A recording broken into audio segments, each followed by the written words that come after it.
Hello and welcome to African Voices Platform TV. My name is Tchiyiwe Chihana. Today we have the pleasure of speaking to an inspiring entrepreneur, a creative and musician whose work bridges sustainability, community and culture.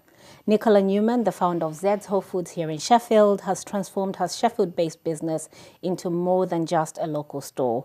It's a vibrant community hub that celebrates ethical living, local produce, and the love for great food. And Nicola is also a musician, so welcome to African Voices Platform TV. Tchiyiwe, hi. It's lovely to have you here with us in the studio. Thank you. At a very good time when I think we'll be talking about a new song that you've put out. Yes. It's getting exciting. Yeah, released tomorrow. Tomorrow, yeah, tomorrow. Yeah. Lovely. So, Nicola, let's start firstly speaking to the entrepreneur, the owner of Zeds Wholefoods. What's the story behind your journey into entrepreneurship and the founding of it? Okay, so I love variety, so I've never been able to say, right, I would like that career and I'm just going to go down that route. So I'm always looking at different opportunities, different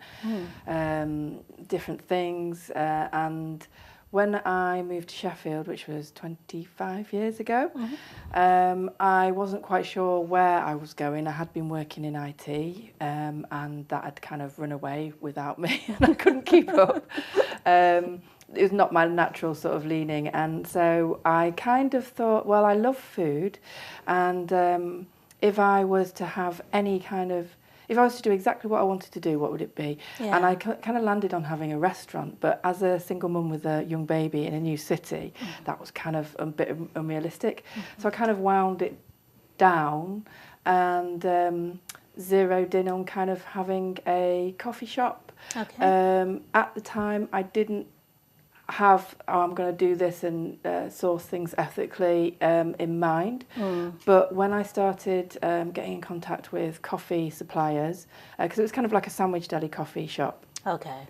When I started speaking to coffee suppliers, I realised it was quite a cutthroat world. Yeah. And there was a lot of emphasis on driving price down, and I could see that the chain was just like dodgy. It seemed dodgy, and that the people that were actually getting the coffee beans from were the ones that were getting the worst deal. Yeah. So I made a decision at that point. Okay, I'm going to make sure that I only work with coffee suppliers that are fair trade or fairly traded, depending on what the stamp was. At the time, there wasn't the fair trade stamp was the main sort of one that you would look for. So I found a coffee supplier that kind of understood what I wanted. They could supply me with fair trade. They could also get things like sugar fairly traded and stuff like that. Right. So that's kind of why I started going down that route. Were they Sheffield based as well? They were in Rotherham. Okay. They were in Rotherham, yeah. Okay. And then I owned and ran that business. I set that up from scratch. Yeah. That was in the Winter Garden. Oh, how nice. Yeah, so that was as it was being built. It hadn't been built when I won that contract. So that was big things. That's just blown my mind. So you've literally been part of the fabric of the Winter Gardens. Great. Yeah. So it was just like a shell. I was told the dimensions of the unit, and then I've got an amazing friend who lives in France now, and she's like an interior designer, so she helped me sort of work out how to fit it out, because I've never done anything like that before. Yeah. The rest is history. 8 years later, I had my second daughter, and I decided that I wanted to spend a bit of time at home with the kids. So what year was that? 2008, 2009. Okay. Yeah. Great. Yeah. So I sold at that point. And that business is still there. It's still running. I've had nothing to do with it since 2008, but it's still there. It's still there. Wow. Yeah, and it's not really changed either. So that's kind of is the name the same? Yeah, the name's the same. All the which is the same on the menu. Everything's the same. I think they just use different suppliers now, but But so that's so that was that, and then I had some time at home with kids. Then I did a few employed jobs just to make a little bit of money, but I always knew that I wanted to have my own business. I just like the buzz of it, particularly the setup. That's my favourite bit of it. And I always said to myself, if I will have another business at some point, I will set up my own business again. But if there's one business that I would buy, it would be Zeds Wholefoods. So I had my eye on that. So Zeds Wholefoods existed It at the time, existed at the right? time, yeah. It's existed since 1983. Oh, crazy. And the 83, not 93, 83. 83. That's quite okay. Yeah, Right. it's been there a long time. And the owner was quite tired. I think she'd been doing it for a long time, single-handedly, and didn't have the energy to put into it. And so I took it on to try and sort of revamp it somewhat, breathe new life into it. And that's what I did. Yeah, what year was that when you started? 2015. Okay, so you took your break was about 4 years, 3 years? Yeah. And during that break, was it IT-related jobs you were taking? I just listened to you saying I did a few odd jobs. Was it still IT? Well, no, actually, it wasn't. Because what happened is the IT stuff had kind of, because that had run away, I didn't really go for jobs like that. But because I'd been employed, because I didn't really have any references because I've been self-employed for what I do. So I'd run a business, I'd been in the HR department, I'd been the buying department, I'd been the everything. I'd been the manager, you know, everything. But I only had myself to say that. So when I went to some temping agencies, I said, could you find me, you know, just a part-time job? And they were like, well, we just have to put you in at the bottom. So I ended up just doing basic admin jobs and generally once I got a job after a little bit, I'd work my way up a little bit. But then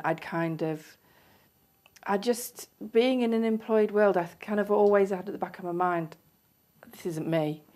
So after about a year, I'd kind of be like, right, okay, I'm going to move on now. So I did like 3 or maybe even 4 jobs consecutively. And I think it would have been all of them, it was me that chose to leave. But I think just being in an employed role just wasn't me. It's not you. It's not me. It's not. I relate to most of that actually because I started out, when I moved to Sheffield, I started out in the banking sector. Okay. And it just never felt like the place that I needed to be. And we talked about money just a few, like when you're on the other side, you had the best money in IT. I had the best money, I think, in the banking sector. But right. would I do it? No. Yeah. It just wouldn't feel like my place as well. Yeah, exactly. So since Zeds Wholefoods was already in existence, I know that you're very strong and very lovely that you are, but on sustainability, health, and local sourcing and that kind of thing. Was that what it was, or is that you now breathing a different direction into Zeds Wholefoods? No, that was one of the reasons why I was very attracted to the business. So the owner at the time, that was the line that she'd gone down as well. So I have increased that. It's hard to keep up with. It is hard to keep up. I mean, in terms of local suppliers, it's like if you've got a business model like one of the big supermarkets, they do everything so things can be streamlined, they can make the most money, and they can do things as efficiently as possible. The second you have, so I've got like 5 beekeepers that will come in and supply me with local raw honey. Then I've got a soap maker, and then I've got somebody that brought a load of hot sauces the other day that I'm going to start stocking. And all of these, either me or one of my team has to have a relationship with the supplier, so it makes it less efficient running the business. So it just makes it more labour intensive to run a shop like that. So I have increased that somewhat, but it is a bit of a battle trying to keep it so it still works in the business. Doing things what I would personally consider the right way is not necessarily as profitable, and it's not necessarily as efficient as doing things the supermarket way. The supermarket way, so you have to be quite sort of stubborn. This is what I want to do. This is what I feel I should be doing for it to continue doing it. Yeah, and I feel like there's a bit of a woosa there, like you just have to focus, right? Have to focus. So I've seen Zeds being described as a community hub as well, not just as a shop. Was this always part of your vision, and what does that mean in essence? Yeah, well, I mean, it's a great place. The shop it's a really great place. I mean, I'm really fortunate with the location. It's in the heart of Nether Edge, so there's a nice little neighbourhood kind of vibe going on there, and we've got a really good relationship with the other business owners, it's a nice centre, and you know, a lot of people come on foot. It's a community shop. There is a little supermarket. Well, there's a couple quite nearby that are competition, but I think a lot of customers, they like to support local, and they like the fact that they've got local independent shops on the street. You know, people, I love it when you get a load of people in the shop, people bump into their neighbours in the shop. And I think during COVID, when we had to shut the doors, and it turned more into it was more like a warehouse that we had, and we were sending out orders with drivers. Then when we opened the doors sort of halfway, we didn't let the customers in, so they'd come to the door and they'd form a line and we'd go and get their shopping for them. But when we actually properly opened the doors, there was so many people saying, I'm so happy to be back, because because it is a bit of a hub, and it's where people like to come. And that's what I like to create, is a positive shopping experience that's very personal. You know, I employ, my team are amazing, and they have really good rapport with the customers, and you know, it's good. I feel like it's the opposite from the supermarket experience. We've got a face rather than being faceless. Yeah, so people will know who to find. They'll speak to you like they're their everyday friend. What sort of foods would I find that are not just your typical everyday foods in Zeds Wholefoods if I came to Zeds Wholefoods? So I try to fruit and veg. We're a greengrocer first and foremost. I try to, so obviously if you're going to the supermarket, you wouldn't get the locally grown organic stock. So for example, at this time of year is when the locally grown organic vegetables are most abundant. So we get things like kale and spinach and just really lovely, and often it'll come out of the ground and then it'll be on our shelves within the same day. So, you know, obviously you don't get that in the supermarkets, because it's often been sat in a warehouse for, you know, up to weeks kind of being stored before you buy it. Also, a lot of our stuff is plastics free. So the vegetables are loose where I can make them loose. Obviously there's some things like spinach that is quite hard to sell completely loose, but if we don't need plastic, we won't put plastic on it. So that's really important. Also, we buy a lot of stuff in bulk, so the grains, herbs, spices, and we'll pack them down into biodegradable. So you repackage them yourself? We repackage them into small retail packs, and it's biodegradable, home compostable. Like old school cellophane, like what cellophane used to be, that will just break down into nothing. So people can put that on their home compost, or just know that it's not going to be in the world for another gazillion years. You know, it will break down within a few years. So there's a lot of that in the shop. And like I say, there's local products, and, you know, things like, you know, I like to try and source products that, if they are in a packet, they haven't got gazillion ingredients, or they haven't got nasty ingredients. I don't have any meat products in the shop. It's not a vegan shop, but there's no meat in it. There's no meat. You know, occasionally, and it's hard to keep on top of that, because sometimes there'll be like an E number that's like a meat or a fish product, and I haven't noticed, because you know, it's hard to check the ingredients list on every single product because it's over 2,000, but I do try and keep as close an eye on that as possible. So yeah, I mean, we have lots of products. Okay, great. When you were talking about the kale and stuff and vegetables coming from the grounds, I couldn't help but imagine that possibly some allotments around the neighborhood, would you get food from them to sell? Yeah, there's been occasions where where somebody's been really good at growing, and so they've got way more. But that would always have to be non-organic, even if that person... So we have organic vegetables and non-organic vegetables. Okay. So even if somebody hasn't put any pesticides or nasty chemicals on their allotment, and they had a surplus to bring to me, I can't actually call it organic, because to call something organic, it has to go through a really strict, rigorous checking system and certification. So occasionally I do, but often... For me to supply off somebody's allotment, I have to have a constant supply. Sometimes when somebody will bring a glut of I've got a glut of apples or something, we can put them out on display. But it's quite hard to manage that if too many people come, because it's like absolutely, stuff coming from all I get it. Yeah, it just felt a bit cute, like, oh, wonder. And Netheridge, I've got friends in Netheridge who've got allotments, and so I was just thinking, yeah. Let's talk a bit about the regulatory environment for a small business such as yours. What are some of the biggest challenges of running an independent business, especially on the regulatory front? Well, there's all sorts of things. I mean, there's the scores on the stars on the doors, or the scores on the doors that you see often on restaurants and catering. I don't know if you've seen those. It's like 5 stars. And they have that for retail as well. So you don't know when somebody's going to come round and they're going to check your processes and your procedures. But we've got 5 stars, which I'm really proud of. Congratulations. But it is slightly anxiety-inducing knowing that somebody's going to turn up at any point and just do checks on you. But so there's that. And I mean, the main challenge as a small business is, I mean, the statistics of businesses. I'm not very good at remembering statistics, but I think something ridiculous like 80% of businesses that start up go out of business. You know, they don't survive. So I think you have to be really kind of believe in your vision, or just very damn right stubborn. I'm going to make this work.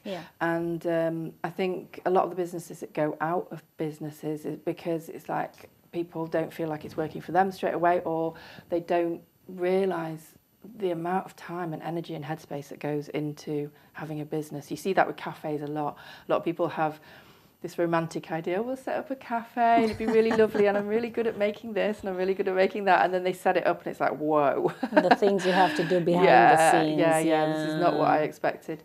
So it's just keeping on it. I mean, the shop is open 7 days a week. I've got an amazing team, so I don't have to be there 7 days a week.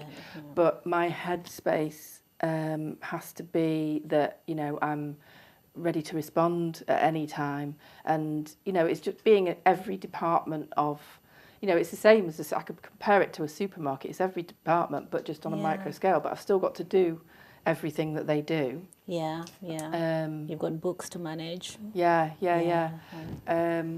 So, and also the competition, because competition is rife. You know, I've got I don't know if I'm supposed to say the names of different supermarkets, but I've got some big supermarket, you know, the local version or the express version, really nearby. And, you know, we live in a world where convenience is king, really. And so... and we're seeing a lot of big supermarkets running express outlets in neighbourhoods, right? So yeah, I hear you, I think, So I'd say within a 5-minute walking distance, there's at least 3 of those express or local or whatnot. So I mean, it's the same for any independent business, because often those local things, they'll cover a lot of different aspects. You know, if there used to be a newsagent in Netheridge, there isn't anymore, because the supermarket's really convenient to go and pick up your paper, and you know, the supermarket's really convenient to, you know, I sell milk. It's really convenient to go, you know, it's always convenient. But a lot of people will walk past my shop to go there just because they're in the habit, and because it's familiar. It's like people going to somewhere like Starbucks for a coffee. It's familiar, but there'll be like 3 or 4 little independents around selling really good coffee. But so it's just kind of breaking through that and showing and getting your voice out there and having your branding right so it connects with people as well as, you know, and that's against a supermarket branding that's had millions of pounds put into it. So it's just having your eye on everything is the main challenge, and you never get to a point where it's done. It's like it's always you're always chasing something. It's never ever done. What's the vision for you with Zeds Wholefoods? Well, at the moment, I've got quite a strong new vision. After COVID, I was quite tired. Yeah. I was quite tired, and But you were an essential service at the time, weren't you? Yeah. As a food outlet. Wow. Yeah, and had to go from the business model that I had to a completely new business model almost overnight, where it was all online. And the job of setting up a website and getting customers to shop online from us, that I'd been saying for years, oh, I really need to do that, but it's too big a job and I haven't got time to sort it out. All of a sudden, I had to do it, and there was no choice, and it had to be straight away, and I had to do it well. Did you do your own website? Just curious with the idea. No, what I did is I spoke to another startup who came, and I don't think they're running anymore actually. They were called 3 Mile, and they were setting up a business at that point that was going to do deliveries for lots of independents. And we did that probably for about a year. But then that was really complicated. It's really complicated for various reasons. So in the end, I got another website, but it's because I've got so many items and they need to be stocked, linked to the stock levels. Oh, yeah. So the customer that's buying isn't buying something that's not in stock. It has to be updated as soon as something goes out of the shop. Yeah. Right. So it's really quite complex. But the first system that we had wasn't linked to the stock. So people were basically buying from a website that was just pictures of everything that we potentially would have in stock. So every order that came in would warrant a phone call to the customer. Okay, we've got this, we haven't got that. But now I've got a system where the stock control is tight, and it's all linked to the website. So it's very rare that we're out of stock. In fact, I'd say that less than, when you do an online order with a supermarket, quite often you'll get a substitute. I'd say that I've got it tight now, and it's tighter, so you get less substitutions than you would if you were at a supermarket. Very good. Very good.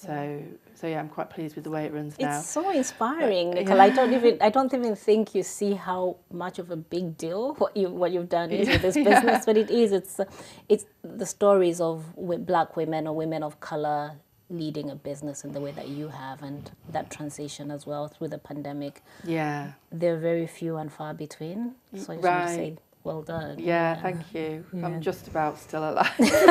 You're surviving. Yeah. Nikisha in the Woods. Yeah.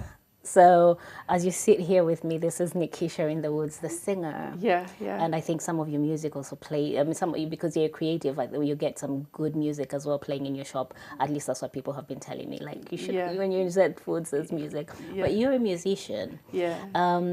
Let's talk about that journey. Where did it start from? Well, I think when I studied in Nottingham. And when I went to Nottingham, I think I kind of realised that I enjoyed writing words. And then I realised that I quite enjoyed singing them. But so it wasn't like as a kid I'd always been singing. And so I met some guitarists and just started doing like really low key, performing a few cover versions in the local pub, and then just trying out some of my own songs. And then I joined a band, which was kind of like a funk rock band when I was in my 20s. And nice. And yeah, so I've always enjoyed, my mind. I've got a very active mind, and I've always got sort of words and melodies flowing through it, depending on what else I've got going on. But I've normally got, so I really enjoy that. It's as a creative, I think that everybody is a creative, really. But as somebody that I really need to express that part of me, otherwise I start feeling like I close down a bit. So yeah, it's probably when I was about 18, 19. So in Nottingham. What was that band you were with? Is it still in existence? No. No. So the band that I was referring to then, that actually strangely I went to a festival a couple of weeks ago, and I ended up bumping into some of the old members of that band. Yeah. But yeah, it ended as many bands do, not the best of ways. Everybody fell out, and we were young and we all had big egos, and rah rah rah.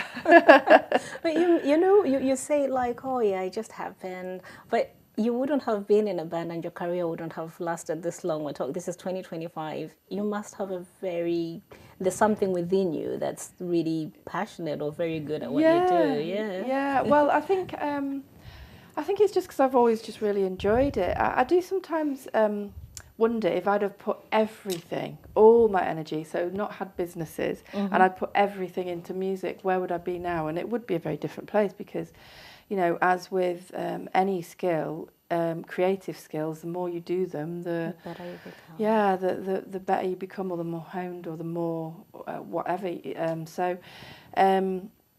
I've just and all the projects that I've done over the many years have been very, very, very different.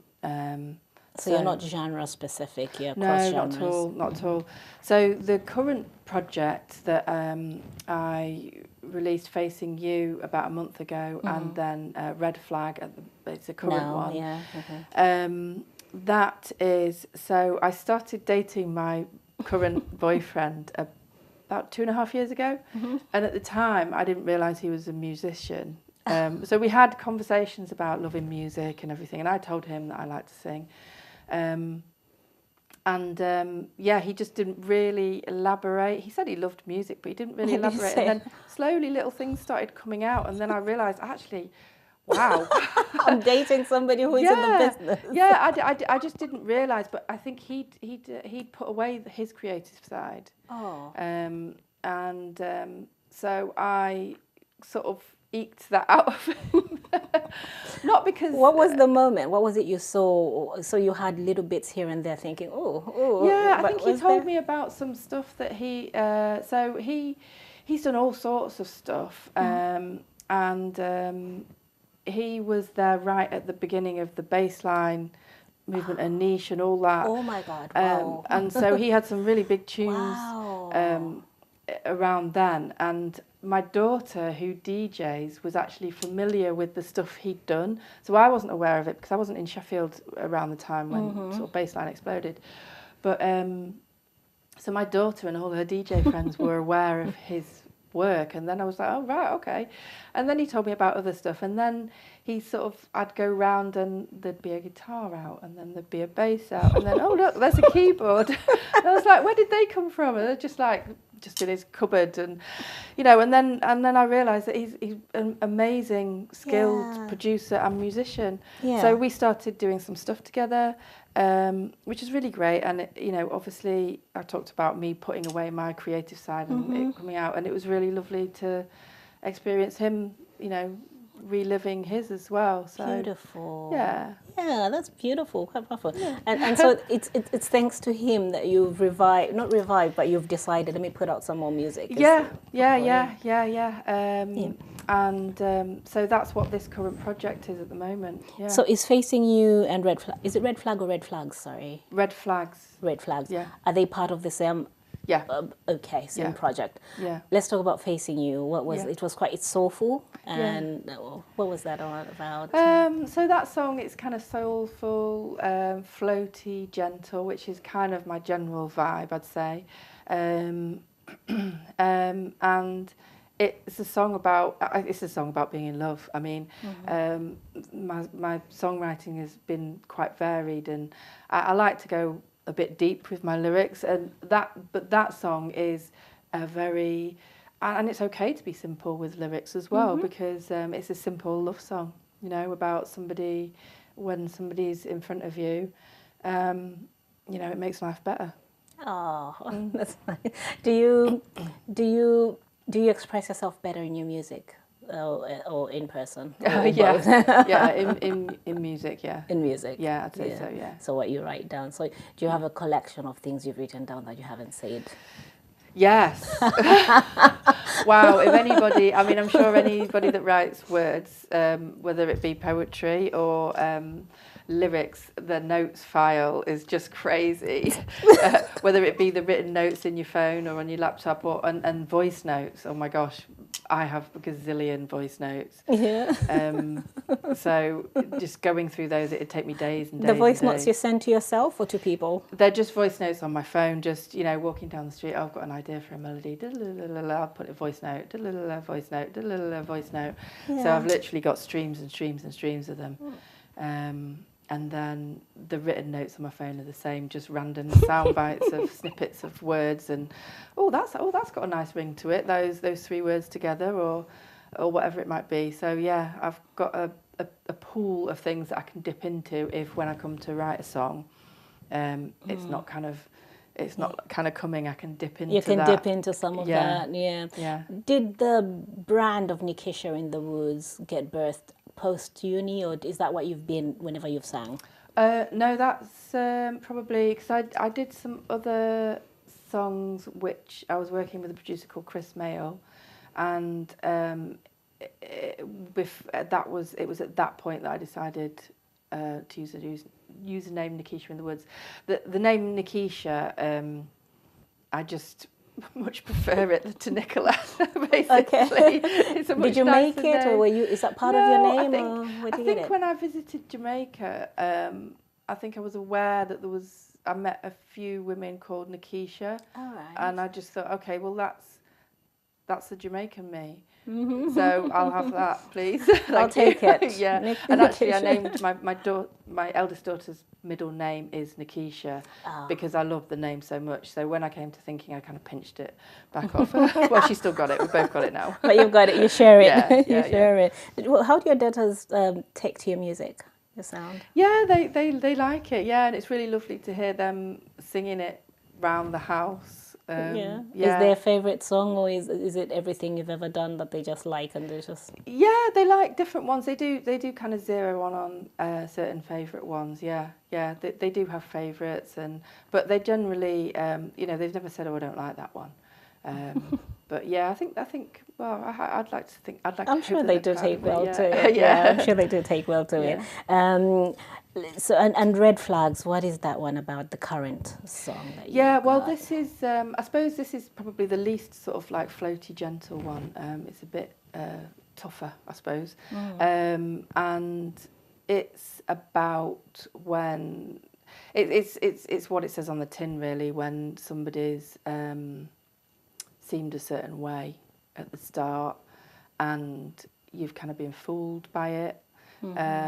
And because at the start of any relationship, whether it be friendship, a romantic relationship, even family relationships, you can see red flags, but because you might love that person and really want to see the best in them, you kind of put them to the side, and it's hard to know, right, should I really... is that a red flag, or is that just something that I need to accommodate, and is that something we need to work on? And it's just about that, but it's about there being big old red flags and seeing them and then sort of not allowing them to stay in your life, basically, that person, because right. And were you writing? I know Facing You talked about the love feeling and all that beautiful stuff. Were you writing this song, Red Flags, with your new partner alongside, and is he also part of the song? Or? Yeah, well, I mean, so I suppose the content of Facing You, that was kind of about my partner in the moment. So that was really nice that we created that song together. Yeah. Red Flags was about previous. Because obviously that wouldn't be a very nice song to write about my current partner. I'm just thinking it's a conversation you both had. This is my visual, right? Like you're sitting together and talking about previous red flags and like how we did them. I suppose that was written about history, and I suppose it did come out of conversations that we had about things that have happened in both of our past. But the lyrics tend to all come from me, and then.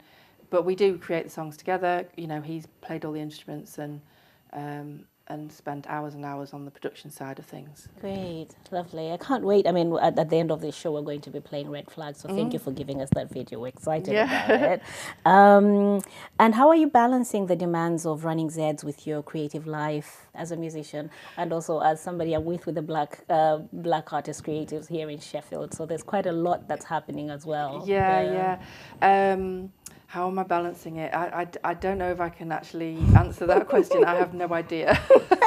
I'm just trying my best, just about keeping my head above water. But I do have a tendency to take way too much on. I'm not very good at saying no to things. Thank you for coming, though. Yeah, thank you. Thank you. No, I'm honoured. I mean, I wouldn't have, yeah, what a great invitation to come on. Yeah, that is one of the things that I constantly have to work on personally, is not taking too much on, because I get excited by things and I like to be involved in things. And so I'm just like, if somebody says, yeah, do you want to do this? Do you want to? Oh, yeah. I'll do it. Okay. I need to learn to stop and think about it first. How does it fit in? But I mean, music and my business are two things that, you know, they have to run at the moment, you know, that both of them are very me, both of them are what makes me me, and so I just do my best. I probably should find actual systems to balance them to make it easier, but yeah, I just do my best to keep my head above water. Yeah, I like what you said, like it's you. I get asked that question as well quite a lot, because I also do quite a few things. Yeah. And frankly, I don't know who I would be if I didn't. You know, like maybe that's how my social life is framed. It's also framed around things that I like to do, except they are a business of sorts, or and it fulfills. Well, maybe there's that, and I relate to that. But I have had one of my very close friends who's very much a business person, running hotels and stuff. Okay. And they said, I don't trust people who have so much going on. I'm like, I don't really? know. Yeah. I said, I don't know. I think we can do it because it's fulfilling. I spend less time doing all the let's just go and chat. I'll go and do things that I really like to do. Sounds like you're doing that. Yeah, definitely. I saw a little video clip last night. I stumbled upon it, really. Okay. You were with Franz Vaughan doing some singing. What was that? Yeah, so Franz Vaughan did an album launch a couple of weeks ago at Hagler's Corner. He's doing another gig actually at Hagler's Corner soon. So basically I collaborated on a track with him. It was a couple of years ago now, and then after that he was performing live gigs with a full jazz band, so they had horns and everything, and I was part of that. Now when he goes out, he's refined it a little bit, so it's more electro that he does now, so he doesn't have quite such a big setup, because it's hard organising a big band. It is, isn't it? So I totally understand why I needed to refine that. So I just occasionally will do a gig with him, and so, you know, a big one like an album launch, he asked me to come and I sang on 3. I've got one, and we collaborated on another track, or I featured on this current album. On the current album, and that's yeah. called Hurt. So yeah, I sung on 2 or 3 songs at the gig, so that was good. It was a great gig actually, because Hagler's Corners, they've got like a outdoor courtyard, and we played in the courtyard, and the sun was shining, and yeah, it was good. Yeah, I missed that one. I was supposed to come. Franz did an interview actually just a week before that. Oh, right, okay. And I was supposed to come, but I was in London, but I've seen the images. It looked like it was a very wholesome experience. Yeah, it was, yeah. Which other artists have you worked with that are local to Sheffield or just the South Yorkshire region in the past? Let me think. Well, I'm hoping to do some collaborations in the future, which I won't talk about just in case they don't come off. Dibs. Just in case they don't come off. But there's somebody else that was at Franz's gig that I'm hoping to collaborate with actually. So But I've done all sorts over time, but it's mainly been that I've been in bands. I was in a band called Moosh for a long time. Right here in Sheffield. That was here in Sheffield, yeah. I've done all sorts of worked with all sorts of people. Yeah. And when you talked about the earlier version of Franz's art, was that when he was with Zongo Brigade, or is it Tissi and the No, Groove, that was after that. After Zongo. That was after the Zongo Brigade, yeah. Yeah. Who are some of the artists at the moment from Sheffield? Because those guys are touring. Franz, KOG, they're touring quite a lot. Who else are you seeing, especially amongst people of colour, the black community, maybe more specifically, that you're saying they've done really well? Yeah, I think Aziza J is on fire at the moment. Amazing. Yeah, she's amazing. She's so talented, and she's so talented, and she's got great energy as well. Kyla Crawford. Do you know Kyla C? No, She's no. a DJ, and she's doing some great things at the moment. And those two work together sometimes as well. So it's really good to see, you know, with the black females doing Black really well. females, yeah. Yeah, and then there's my daughter Zuna Zubs, yeah, so it's really good to see. Yeah, it's really. What's good your to see daughter's that. work? Is it she's a DJ or? Yeah, she's a DJ. She's a DJ DJ. name is Zubs, Zubz. Yeah. Okay, all right, Yeah, that's yeah. very good. And do you see, so thinking more about community and culture, do you see a link between the work that you do in your business and the messages you share through your music at all, in any shape? Is there? Yeah, I mean, yeah, totally. Because I think I'd say that my business is. I mean, it's about Whole Foods. It's Zeds Wholefoods, and you know, when I'm feeling at my best, I'll just be eating fruit and vegetables. I love fruit and vegetables. So just fruit and vegetables all day, but just as little processed stuff, as much as close to nature as possible. As possible, yeah. And so yeah, a lot of my music and my visual, you know, my name Nikisha in the woods. I just love nature. You know, I'm at my best when I've got my feet out bare on the grass or walking through, you know, wherever it be in nature. And my most favourite place to be is under a big sky. Oh. I love being under a big sky. Sometimes I get a bit frustrated when I'm in the city and I feel hemmed in. But being under a big sky is just, and sunset. I know everybody loves a sunset and a sunrise, but I really love a sunset. It's personal. This is personal. Yeah, it's personal.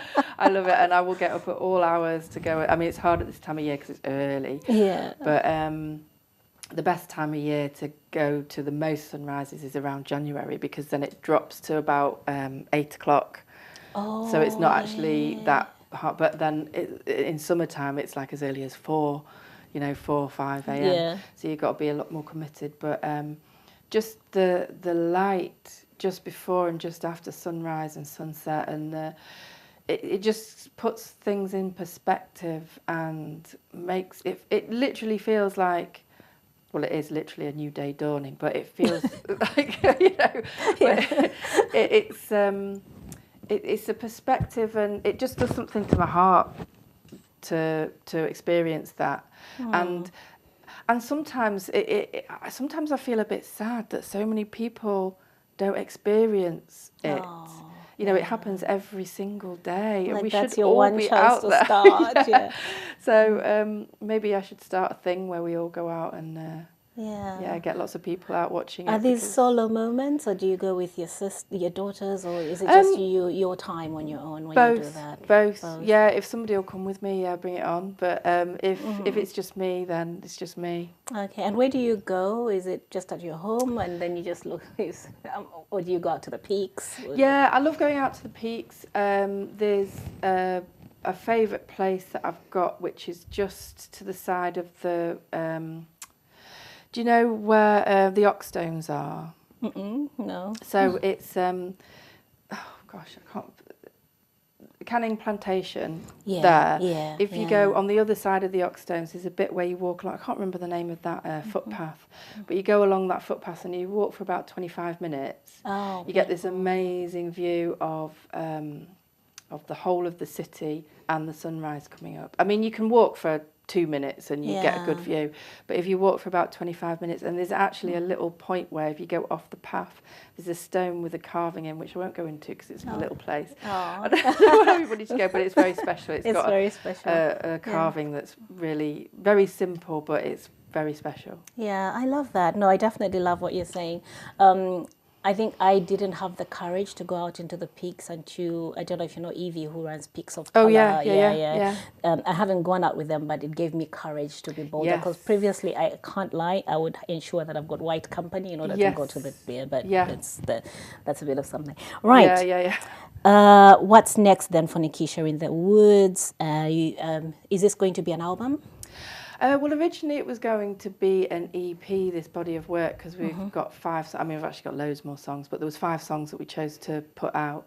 It was going to be an EP, but I've just decided to just put them out one by one. Okay. Instead.